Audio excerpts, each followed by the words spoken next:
Señor mío y Dios mío, creo firmemente que estás aquí, que me ves, que me oyes. Te adoro con profunda reverencia. Te pido perdón de mis pecados y gracia para hacer con fruto este rato de oración. Madre mía Inmaculada, San José, mi Padre y Señor, Ángel de mi guarda, intercedan por mí. Hoy celebramos la fiesta de Nuestra Señora de Fátima, aquellas apariciones de la Virgen a los 3 pastorcitos del pueblo de Fátima, en Portugal. Estamos ya casi a la mitad del mes de mayo, que es el mes de María. Pues vamos a aprovechar para hacer nuestra oración que solemos hacer contigo, Jesús, para hablar con tu madre, sabiendo que a ti te alegra muchísimo que hablemos con ella, que hablemos de ella, especialmente en este día de fiesta. Meditar el mensaje de la Virgen de Fátima y la vida de aquellos pastorcitos, pues nos puede servir mucho. Pero antes vamos a considerar lo que significa una revelación como la de Fátima y tantas otras revelaciones, apariciones de la Virgen que hay en tantas partes del mundo. Aunque digamos revelación, es esencialmente distinta a la revelación de la Sagrada Escritura, pues esta última ha alcanzado en ti, Jesús, su culmen.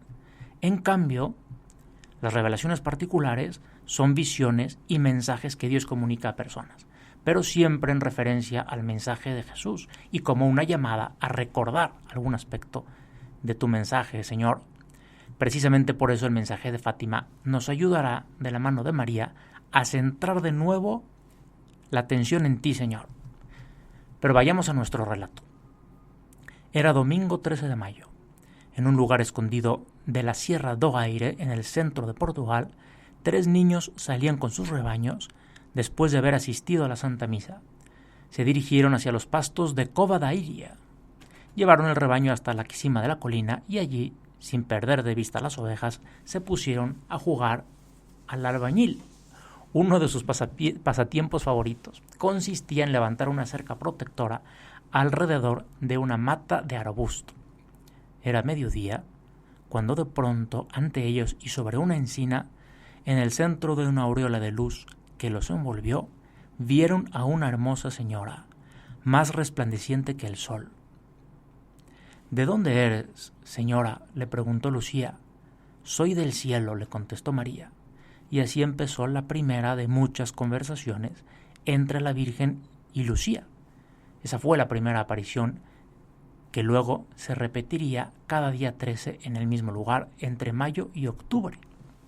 ¿Y qué les pidió la Virgen María a los pastorcitos? Que se rezara el rosario todos los días y que se hiciera penitencia por los pecadores. En la última aparición, la del 13 de octubre, la señora les dijo: soy la Virgen del Rosario. Deseo que en este lugar se levante una capilla en mi honor. Y como ella habría anunciado, en esta aparición tuvo lugar el famoso milagro del sol.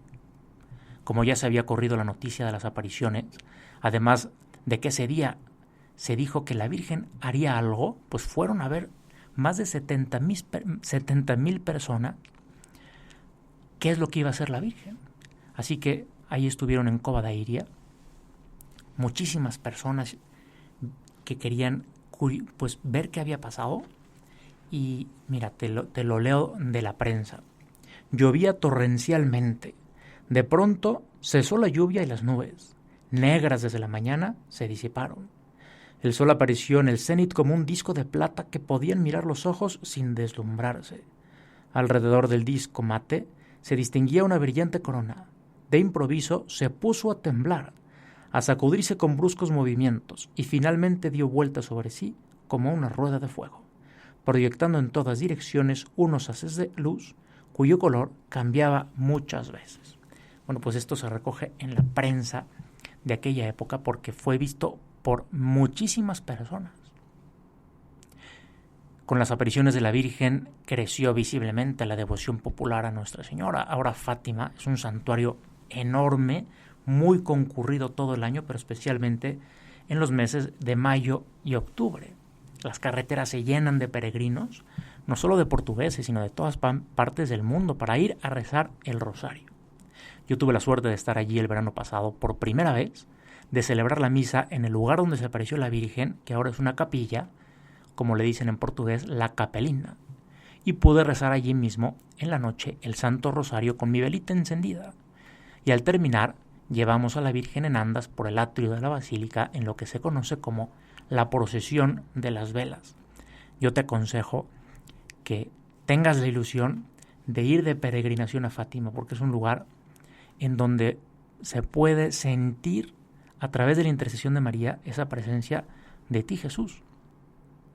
¿Y qué fue de los pastorcitos? Bueno, Jacinta y Francisco, tal como la Virgen les había anunciado, se fueron al cielo poco tiempo después de las apariciones. Jacinta apenas tenía 7 años cuando estas tuvieron lugar. En cambio, Lucía, la mayor de las tres, la que hablaba con la Virgen, se hizo monja de clausura para meditar lo que le fue confiado en aquellas revelaciones. Y aquí me impresiona mucho que, siendo una vidente de la Virgen, no se dedicara a viajar por el mundo dando conferencias sobre las apariciones, ni airando las intimidades de su alma. No, nunca hizo alarde ni buscó popularidad, muchísimo menos quiso vivir de sus visiones como si fuera, no sé, una especie de profesión ser vidente. Hizo, por el contrario, lo que es más propio de María, guardar y meditar en su corazón todas aquellas cosas que había hablado con María. Pues qué sencillez y qué naturalidad del mensaje de Fátima. Casi podríamos decir que es como un signo de su autenticidad. Hoy que se expone la intimidad de las personas con tanta facilidad en las redes, tú y yo también podemos aprender de Sor Lucía cómo Dios también ha puesto cosas en nuestra alma, no para que las andemos por ahí aireando, sino para que las guardemos y las meditemos en la intimidad.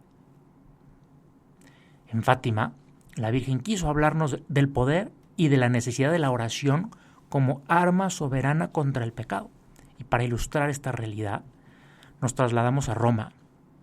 Vete con la imaginación a aquella enorme plaza de San Pedro, que está, como muchas calles de Roma, pavimentada con los famosos San Pietrini, esos adoquines de piedra cuadraditos. Solo rompe la armonía de aquellos simpáticos adoquines una placa de mármol con el escudo papal de San Juan Pablo II en bronce y una fecha, 13 de mayo de 1981, precisamente el día de las apariciones de la Virgen. Y es la fecha de aquel atentado, el año 81, aquel atentado al Papa, cuando un asesino a sueldo, el turco Aliaca, le disparó al Papa a quemarropa mientras el Santo Padre había detenido el Papamóvil para tomar en brazos un bebé. El Papa sobrevivió milagrosamente a aquel atentado y cuando lo entrevistaron dijo que había sido la mano maternal de María la que había desviado la bala. Luego fue él a Fátima a ponerle la bala en la corona de la Virgen. El Papa Francisco también estuvo en Fátima hace 3 años, precisamente cuando se conmemoró el centenario de las apariciones. Allí recorrió a pie la explanada del santuario hasta la capelina, deteniéndose en algunos momentos para saludar a los peregrinos. Sin embargo, el ambiente festivo se transformó cuando el Papa se sentó para rezar en silencio ante la imagen de la Virgen. La explanada enmudeció para unirse a su oración y ofrecieron esta evocadora imagen, una multitud en recogimiento sereno, rezando en medio de la noche a la luz de miles de pequeñas velas. El Papa se sentó ante la imagen de la Virgen y recitó la oración que por excelencia se reza en Fátima, el Santo Rosario. Pues te animo a que quieras profundizar un poquito más en esta devoción a la Virgen, en su educación a Fátima, porque se aprende muchísimo a tratar a Jesús a través del cariño a la Virgen. El 13 de octubre fue la última aparición de la Virgen, que es cuando se produjo ese gran milagro del sol. Fue ese día cuando tú, madre mía, le abriste tu corazón a aquellos niños y les dijiste cómo te llamabas, qué es lo que querías. ¿Qué es lo que quieres?, le preguntó a la pequeña Lucía, y tú le contestaste: quiero decirte que soy Nuestra Señora del Rosario y quiero pedirte que hagas aquí una capilla en mi honor y que continúen rezando el rosario todos los días. Esta es como la gran invitación de la Virgen, especialmente el día de hoy y en este mes de mayo, que recemos el rosario. Pues yo no sé tú, pero yo termino mi oración con el propósito de rezar el rosario, y si puedo, en familia, para pedirle a la Virgen que nos cuide de esta pandemia para que termine pronto. Y te doy gracias, Dios mío, por los buenos propósitos, afectos e inspiraciones que me has comunicado en esta meditación. Te pido ayuda para ponerlos por obra. Madre mía Inmaculada, San José mi Padre y Señor, Ángel de mi guarda, intercedan por mí.